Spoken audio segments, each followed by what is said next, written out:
everybody, it's your girl Tay here, and I got a kind of different video for you guys today. So, as a lot of you know, Rustage released his new album on Friday called Overflow, and it is chock full of amazing original tracks. So, I know a lot of people did an album reaction video, and at first I was going to do the same thing, but thinking about the last few album reactions that I've done, they have been really lengthy, and in order to keep the time down as much as I could for you guys, I kind of picked out like little commentary in the songs. And after doing reaction videos to single songs for quite a little bit now, I kind of gotten accustomed to playing the whole song and really soaking it all in and giving the entire work my full attention and not just cutting things in the middle of a song just when I have something to say. And I really wanted to do that for Rustage because even though I am still fairly new in the nerdcore community, Rustage has become one of my favorite artists just altogether.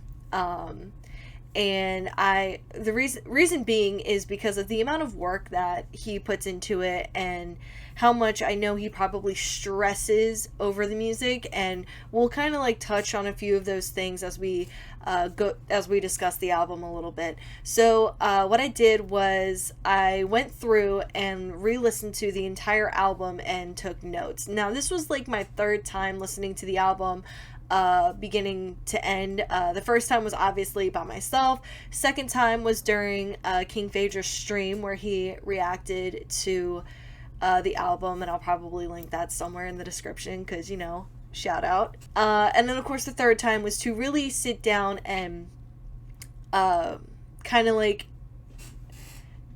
get down my notes and thoughts about each track on the album.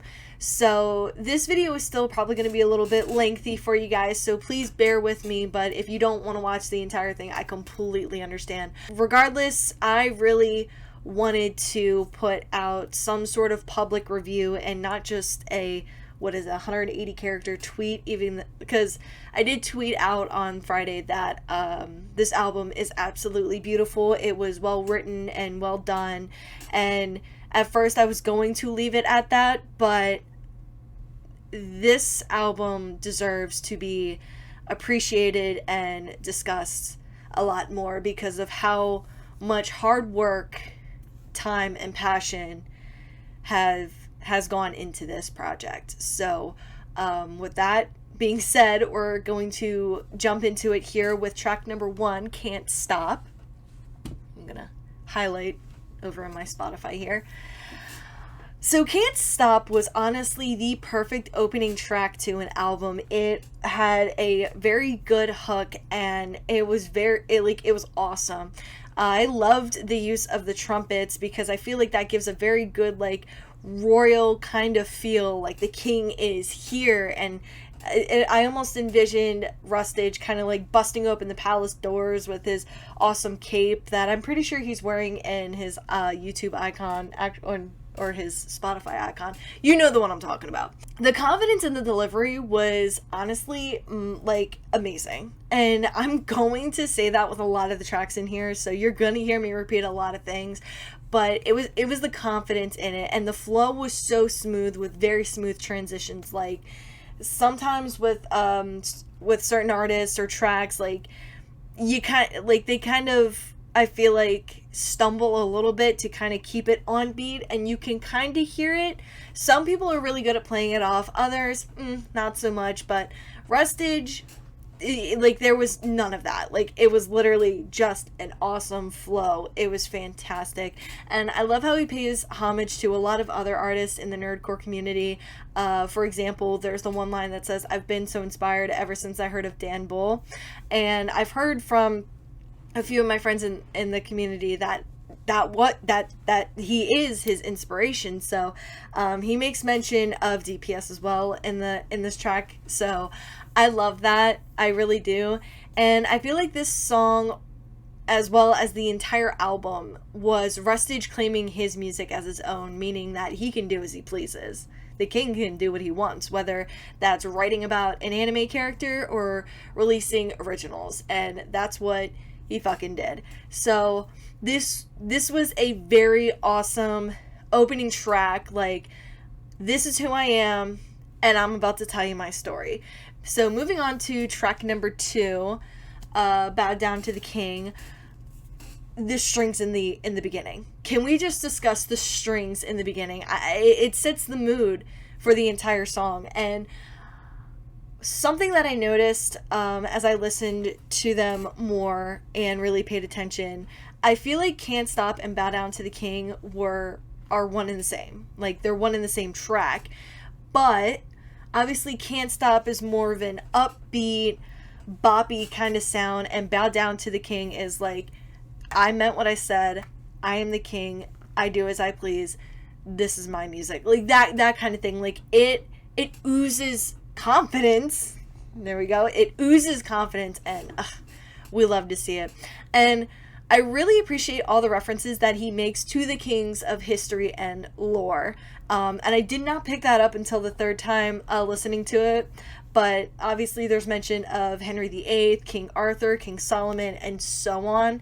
And obviously that was done on purpose, but it was done so well. So well. And it's great.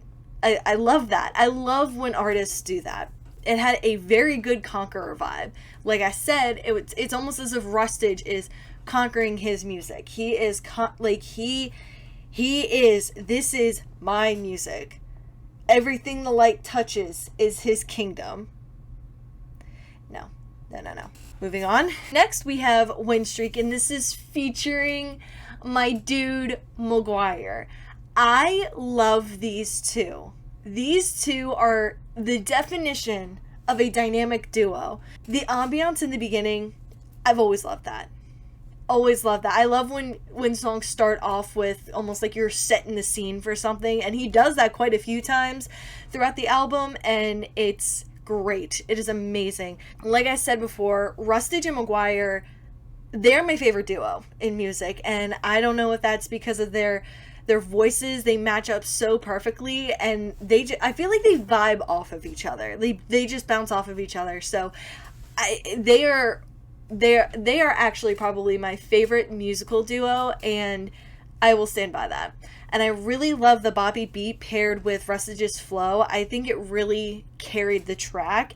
And of course, we got the confidence coming in clutch here with both Rustage and Maguire's delivery. It just really added to the overall mood of the song. It was great. We're kind of moving more towards into the middle of the album here, even though it is only the 4th track. This is where the mood kind of takes a shift from really flexing on everybody and kind of like an upbeat kind of conqueror vibe to almost like a softer side. So with that being said, track number 4, Trust My Sound, featuring my queen, the queen of swag herself, Hala CG. This song was beautiful.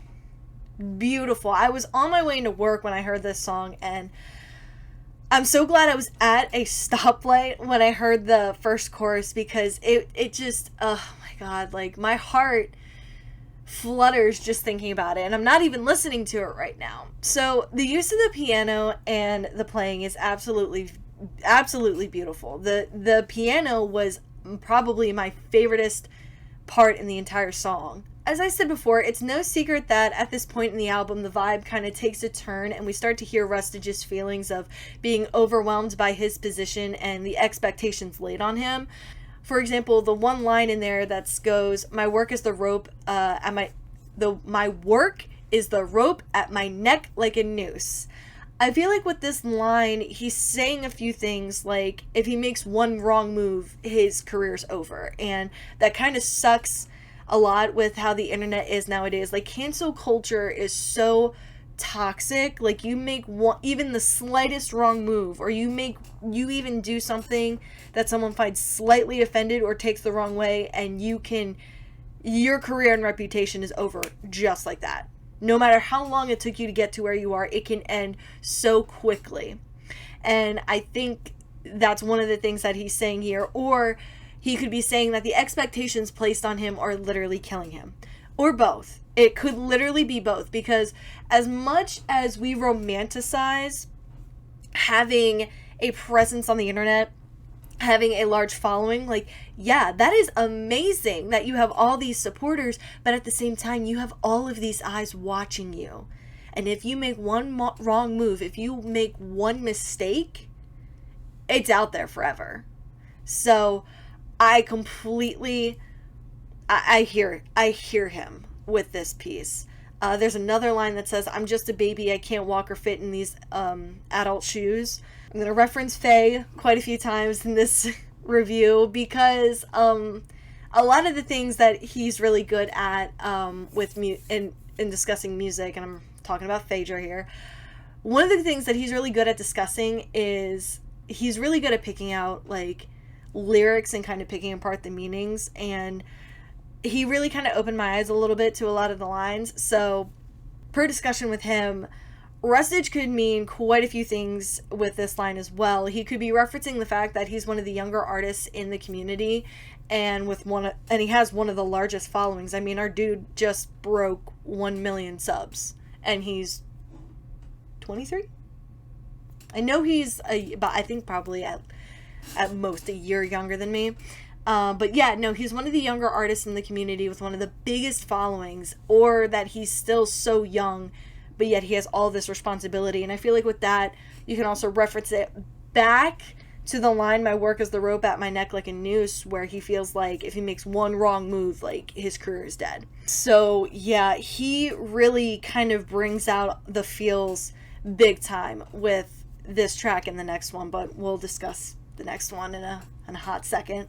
He references other artists again, such as Fable and DPS, where he says, "Fable or DPS, I cannot compare."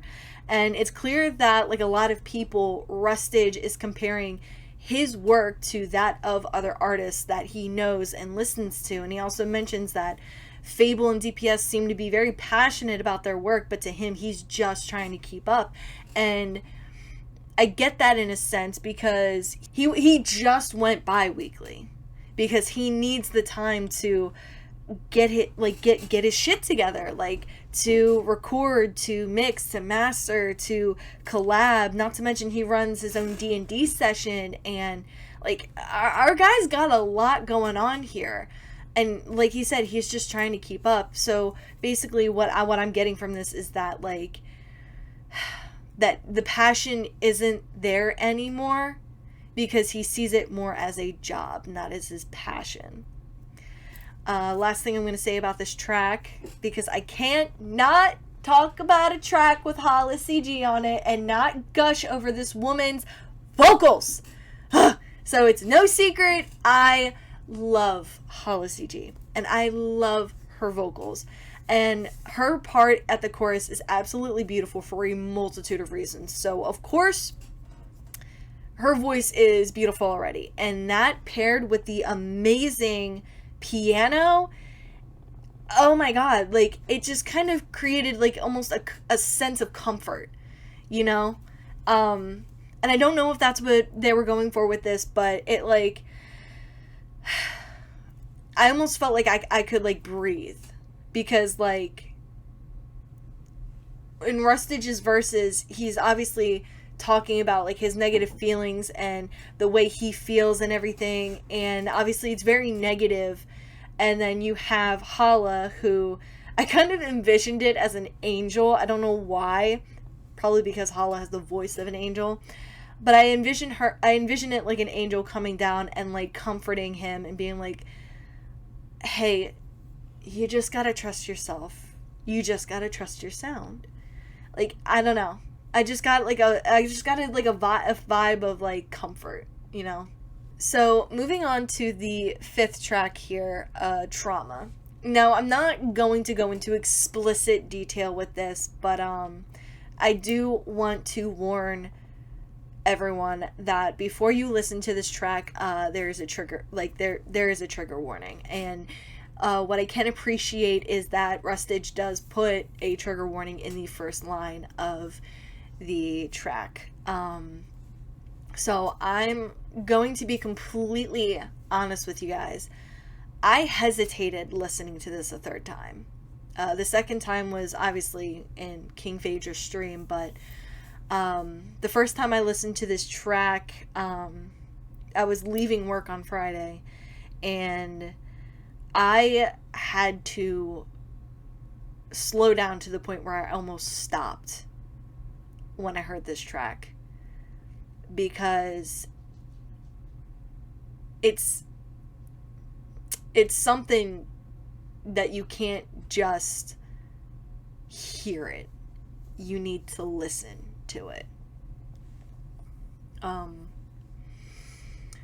But with that being said, in order to really discuss this thoroughly and give it the attention that it deserves, I had to listen to it again.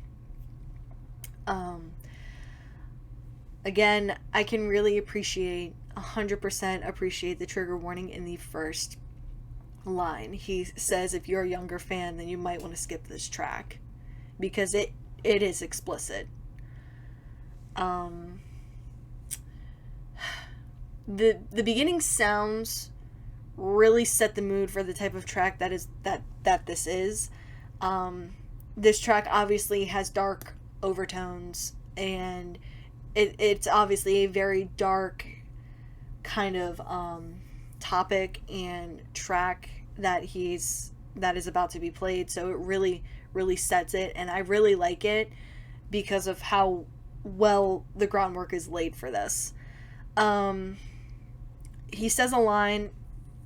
God, I don't know how to talk about this right now, because I want to give this as much attention and discuss it as possible, but I don't want to say anything because it's something that needs to be listened to yourself. But there is a line in there that says, the internet made being triggered a meme, kept it inside, just wanted to scream. And I'm just gonna preface this right now. I don't want to speak for Rustage at all with this track, because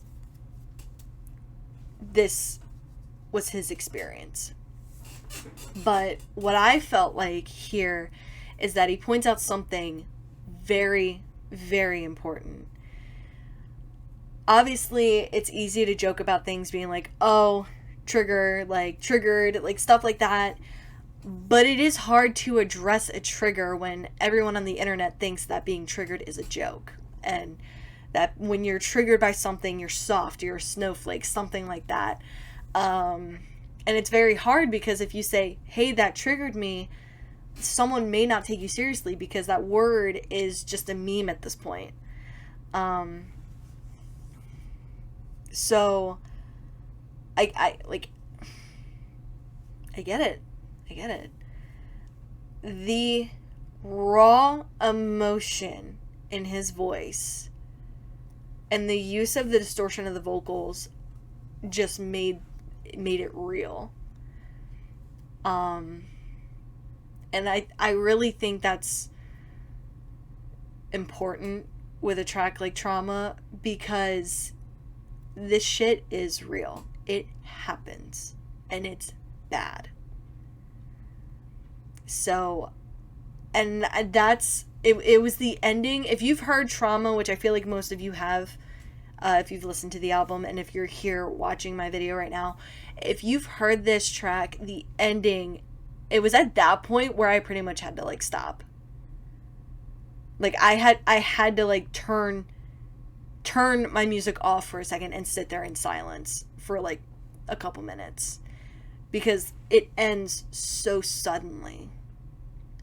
And it's not even like a gradual thing at all. Like it builds, and then it just stops. And that was such a well done track, swear to God. And like I said, it's the emotion and the use of the distortion just made this track real. And I cannot and will not speak for Rustage regarding this track. But what I can say is that I admire his bravery in sharing this with us. because it could not have been easy. I mean, like he said, like, the internet made being triggered a meme. We are the internet. I mean it when I said that this track left me speechless.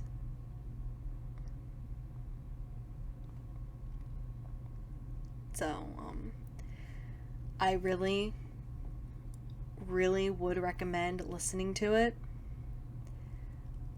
but major trigger warning, okay? But it's something to listen to. So moving on to track number 6, Murder. We're still on the darker side of the album here, but I feel like with this track, we are moving on to almost like an anger kind of side of the track. Of the album, because Murder is a very don't fuck with me track.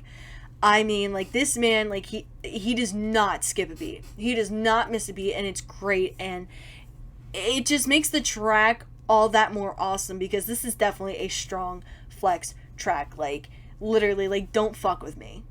Don't fuck with me. The angry delivery at the end of the song, like, oh my god, like, the distortion came in a little bit, but like I could almost envision him, like, getting up on the mic and really getting into it. And like I said millions of times before, I love raw emotions in a song, because to me that shows passion, that shows me that you're into it, and that I feel is all the more important in really keeping an audience.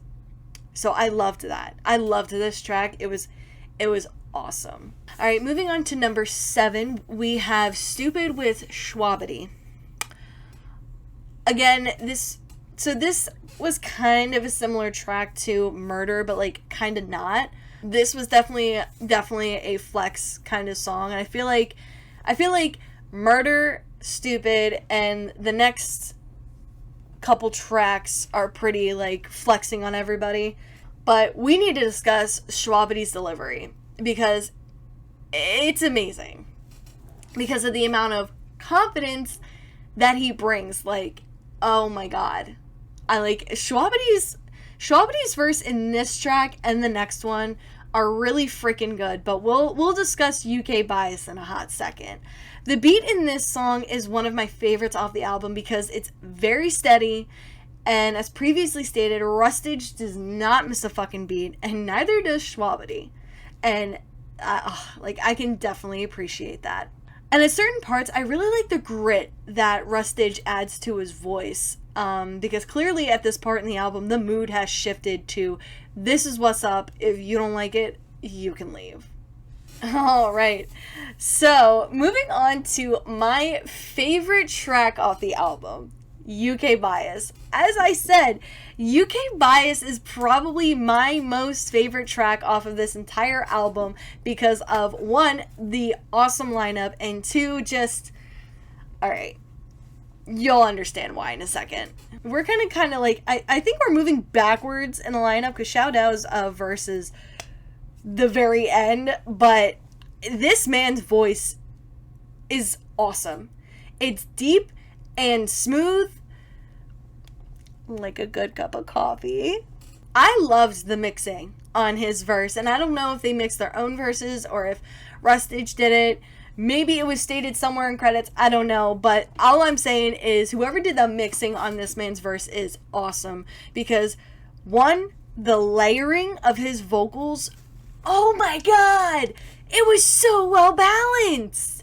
Like I love it, and his vocals are so clear. Like, I mean, I loved listening to it on my car speakers, but listening to it in headphones was a whole other experience. And that also goes hand in hand with the separation of the channels for that 1 second in his verse, like where it's just like split and you have one layer on here, and oh my god, like, you guys know a good channel switch up is the way to my heart. Now, I'm going to preface this right now because it's probably no fucking secret. I am a self-loathing American. I fucking hate it here. Okay, but we're not going to get into a political discussion. But I fucking hate it here.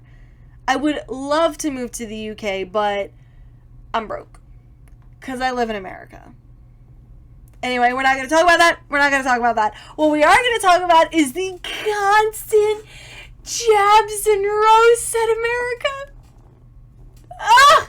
Like, they were, like, whoo! Like, that's one of the many reasons why this is my favorite track off of the album. Like, oh my god, like, fuck, what was Schwab's one line? That the only gold you'll ever see is at the bottom of a deep fryer or something. Oh my god! Like, that is my favorite line out of the entire fucking song. But, I love the constant jabs and roasts at America because it's funny, because it's true. And if this track offends you, then you're one of the people that I believe this track is meant for. But we're going to discuss Schwabity and Breeton's verses because these two verses are literally tied for my favorite. I'm sorry, boy. I know I said that yours was my favorite off of the album, but listening to Schwab's again, I mean, come on, that line about the deep fryer, that was pretty good. But no, Schwabity and Breeton's verses are tied for my favorite. So Schwabity, in my opinion, had the best roast off towards the US. And yes, I am referencing that fucking deep fryer roast because I was so fucking good. And then of course he makes a comment about the coffee and everything. Like, that, yeah. So, I mean, personally, I'm not a tea person, but I do drink tea to help with my voice, but we're not talking about me here. Okay, we're talking about Schwabity. Schwabity had a lot of the best lines in the entire track. Like the coffee line, the deep fryer line, the I'm self-employed and my boss is an asshole line. Like, oh my god, like this boy was spitting fire. But Breeton's verse, on the other hand, it was the passion in the delivery for me. And y'all know, if you haven't found out by now, I don't know what you're doing. I just passion and excitement in delivery goes a long way with me because that shows me that you care about what you are saying, what you are singing, what you are writing. Yeah, it goes a long way. And Breeton had that. I gotta look up his annotations in Genius. I don't know if he did that yet because my dude, he was talking, and I'd like to know exactly what he was saying. But the confidence and the passion in his delivery, like our boy, our BOI was talking. Now Connor, he's a close second. His verse is a close second because I love how he starts off calm and confident, and then he comes in like boom, like he's just boom. And I love the line where he's like, you're in her DMs but she's in my merch. Like, fuck yeah. Like, I loved this track because it was totally these UK artists just flexing. What the fuck was that? It was totally these amazing UK artists just flexing on the US, and I am so here for it.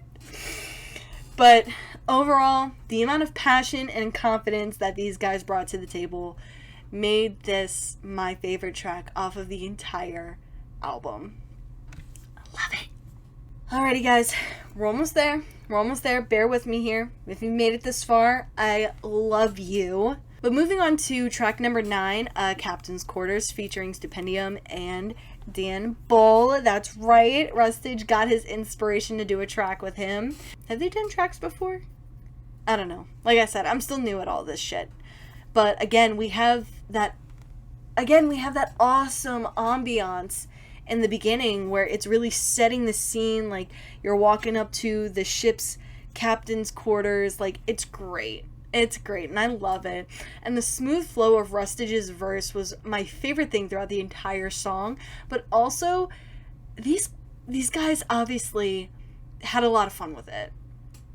They really had a lot of fun with it, and I loved that. I really did. This song is definitely a good toe tapper with a fantastic beat, and I really liked I really liked how into it Dan got. Like, like all three of them were really into it, but I feel like Dan like had so much fun with it. So it really made this kind of like a fun track, even though that's probably not what they were going for, but I can really appreciate that they were having a really good time. The next track is number 10, Anbu, featuring Postcard. And to be honest with you guys, the first time that I heard it, and even the second time, I was vibing with it, but I wasn't listening to it. So I'm really, really glad that I kind of went back and really listened to what Rustage was saying here, because Anbu, I think, is probably like my second favorite off of the album. So I love the line where he says, if you think this is so easy, shut up and show me. Like, you fucking tell them. And what he's referencing here is that he's got all of these people demanding that he writes a song about this person and releases it like the next day.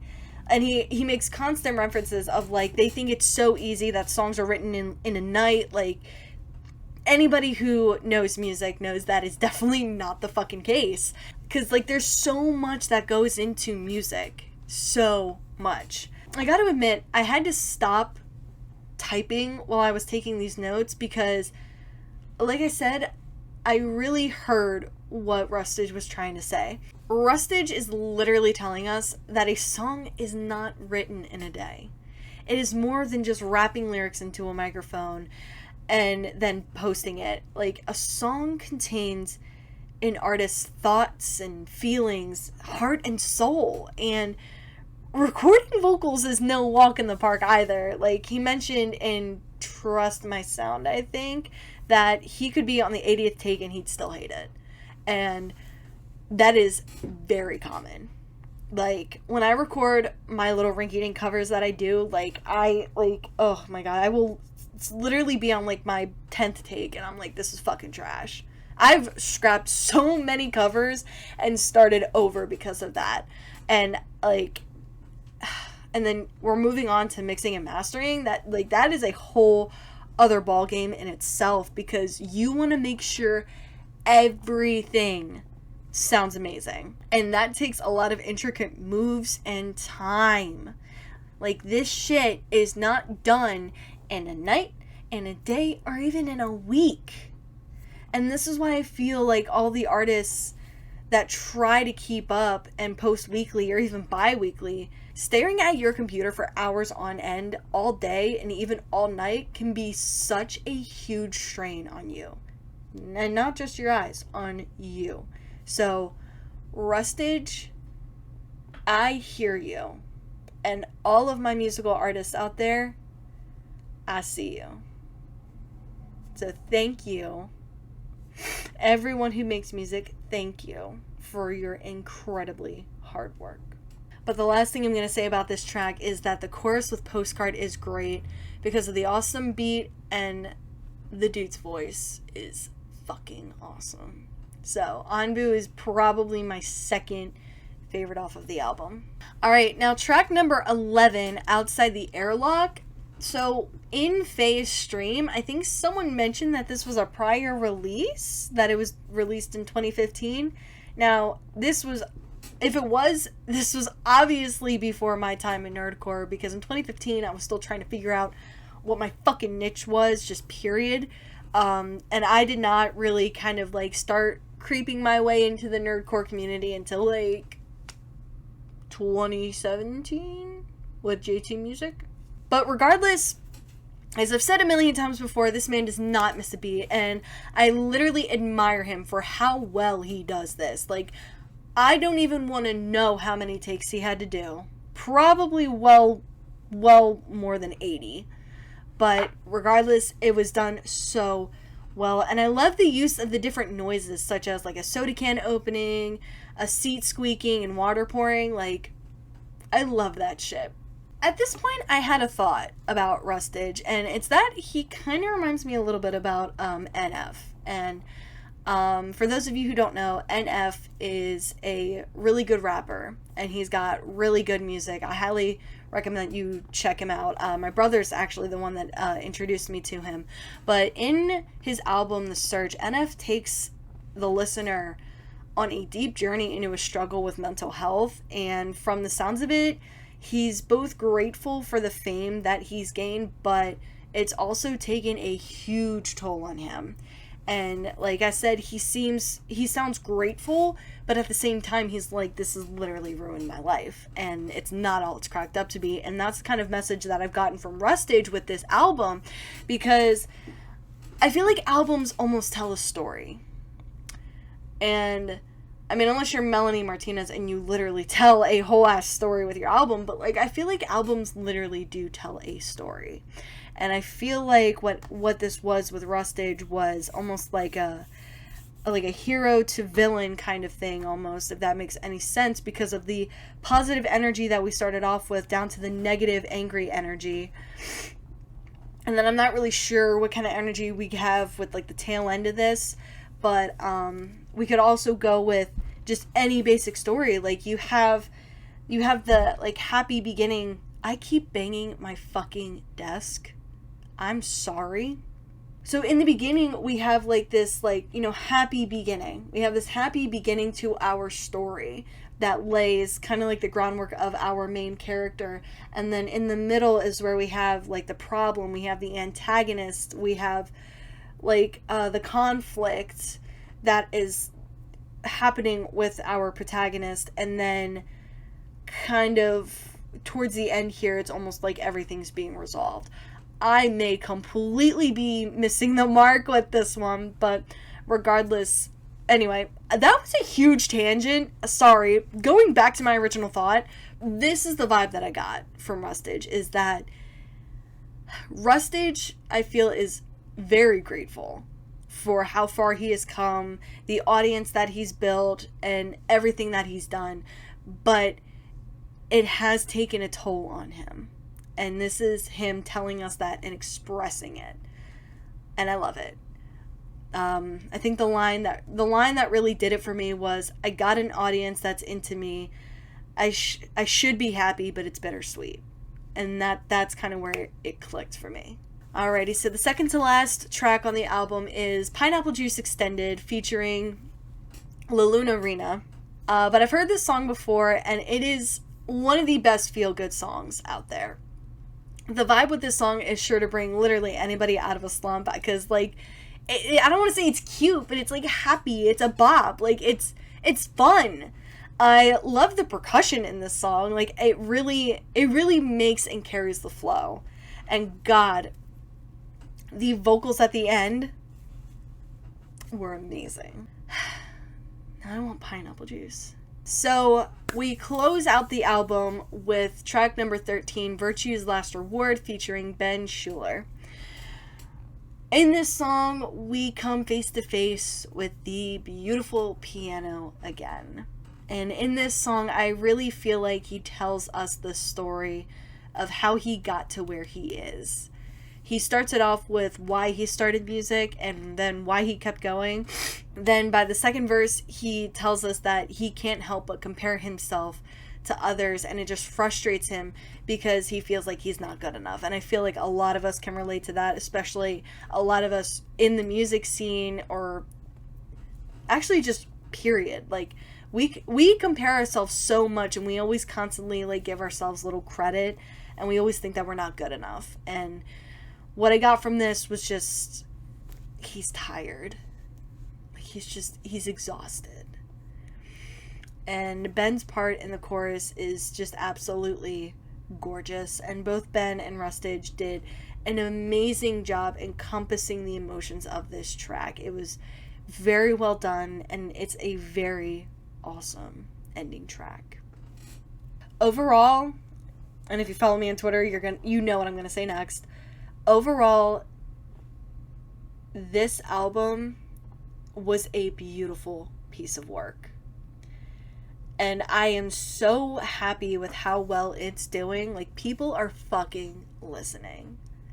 And it does my heart good, because even though I love my nerdcore artists, and I love Rustage, and I love the songs that they write about characters and shows and the ciphers, but nothing hits as good as originals, that they have put their time, effort, soul, heart, like blood, sweat, and tears into. So the fact that he released an entire album of originals is just amazing, and the fact that it's doing so well does my heart so good, and I am absolutely so happy for him. And I really want to hear more. I really want to hear more Rustage originals.